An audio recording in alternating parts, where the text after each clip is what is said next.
Hi everyone, I wanted to show you some basic features of what's available in a Google Video Hangout. So there are two types of video hangouts. One is a basic kind of no frills version, and that's what's available through your Gmail, through your calendar, through your Google Plus page. If you wanted some more bells and whistles, you can use what's called Google Hangouts on Air.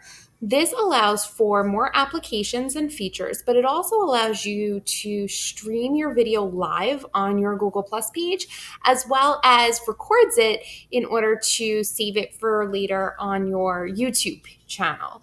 So again, everything with Google is pretty customizable, and you're able to make it so that it suits your personal needs.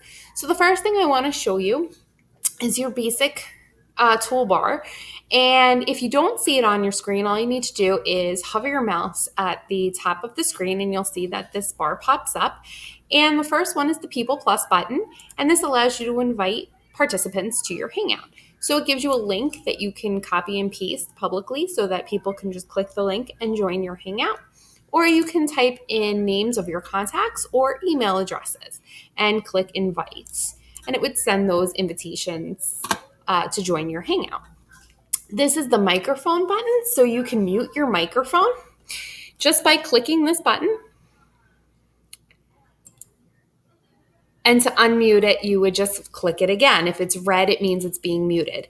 Now, the reason that comes in handy is because if you are not the one that's talking during your Hangout, it is beneficial for you to mute it so that none of the background noise from your side of the conversation interferes with the speaker. Okay, back up to that toolbar. And we have the camera button. So this turns the camera on and off. You will still have audio, and it will default to the picture that's associated with your Google account. If you don't have a picture, it will be the first initial of your name that appears there. In order to get that video back up, the camera back up, you would just re-click that camera button, and the camera should reappear. Okay, here you have your bandwidth settings. This is extremely important. So sometimes you get a little bit of a delay on a video call, and this allows you to adjust your bandwidth so that if your connection is poor, it helps speed it up. It does reduce the quality of your image, but it allows for you then to not have as much of a delay in your video call. This gear right here is your settings. Okay, this allows you to choose if you have multiple cameras, which camera you're using, which microphone. You can choose some sound settings, your voice settings, and so forth. So it's kind of just good to know where to find those things. And then this red telephone button here is your to hang up. So if you were going to leave the call, you would just click that button and that ends your Hangout.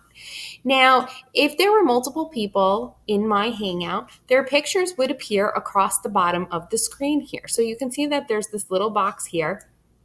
And if I had other people, their pictures would be in here. The person who is talking will automatically be in the big picture in the center.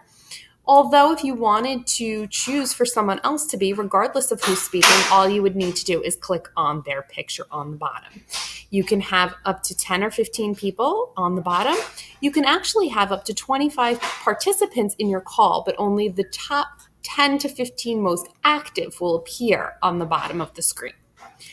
So that concludes part 1 of Google Hangouts. Continue on to part 2 to learn more about the applications and features on the left-hand side of our screen in my next video.